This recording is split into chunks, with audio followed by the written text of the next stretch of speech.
Holocaust Memories, Never Forget. Section 1, Origins of Antisemitism, Part 6. From Antiquity until Hitler Controls Germany via the Enabling Act, March 1933. Adolf Hitler was born in 1889 in a small Austrian town near the German border and eventually moved to Linz with his family. His father died in 1903 and left a small government pension to his wife, but after Hitler's mother died in 1907, Adolf moved to Vienna. Although he had some artistic talent, he was devastated after failing twice to get accepted into the Academy of Fine Arts. Moving to Munich later, he barely subsisted on the money earned from painting postcards and watercolors. When World War I broke out, he was rejected by the Austrian army, but through his persistence was finally accepted into a reserve unit, which ended up at the front.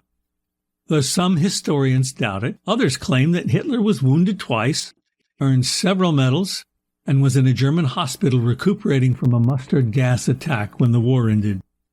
Post-war Germany was in chaos both economically and politically, and proved to be a fertile ground for an assortment of competing groups, each seeking to take part in running the country. Adolf Hitler went to work for the Bavarian Military Administration in 1919 and secretly gathered information and counterintelligence on various political parties that the military administration feared. He eventually became a political education instructor and taught the troops how to recognize and combat various forms of communist and anti-German activities. During his time as an instructor, he began voicing his strong personal prejudices against Jews and advocating for a Jew-free German society.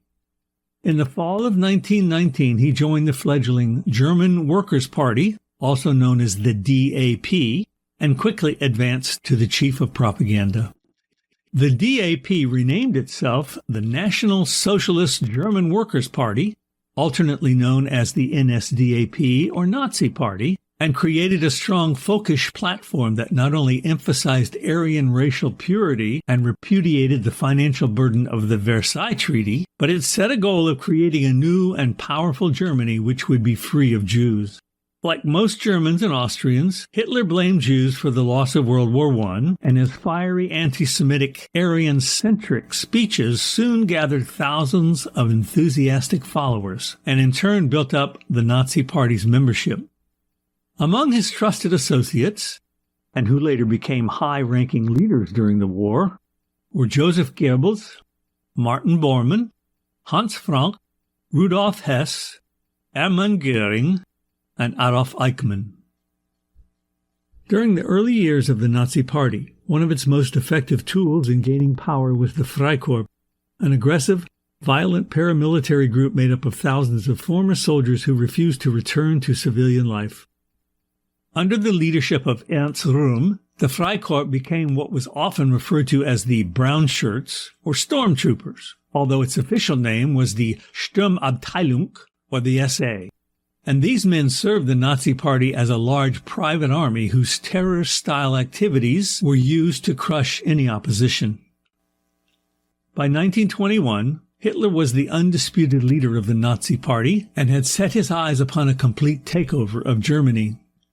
On the 8th of November 1923, he staged what has been called the Beer Hall Putsch, during which he planned to first take over the Bavarian government by force, then the entire Weimar Republic.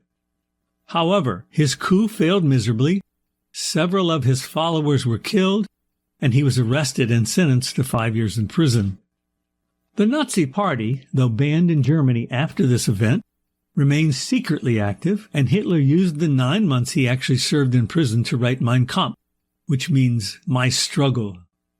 Mein Kampf solidified his vision for the future of Germany, propelled him into being a national hero in the 1930s, and set the stage for the deadliest war in the history of mankind.